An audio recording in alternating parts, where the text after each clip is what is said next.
ਯਾਰ ਆ ਬੌਲ ਦੀ ਤਾਂ ਜਿਹੜੀ ਗੱਲ ਆ ਨਾ, ਇਹ ਤਾਂ ਇਦਾਂ ਜਿੱਦਾਂ ਕਹਿੰਦੇ ਨੇ ਬੰਦਾ ਵਿਗੜਿਆ, ਇਹ ਬੰਦਾ ਹੀ ਵਿਗੜਿਆ ਆ। ਇਹ ਦੇਹ ਸਰੀਰ ਹੀ ਬਦਲਿਆ, ਇਹਨੇ ਬੌਲਿਆ ਉਹ।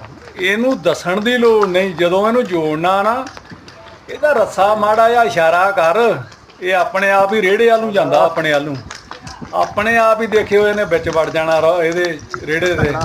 ਆਪੇ ਹੀ ਇਹਨੇ ਜਦੋਂ ਮਾੜਾ ਇਸ਼ਾਰਾ ਕਰੋ ਤਾਂ ਉਹਨੂੰ ਚੱਕਣ ਦਾ, ਥੱਲੇ ਸਿਰ ਫਸਾਉਣ ਦਾ।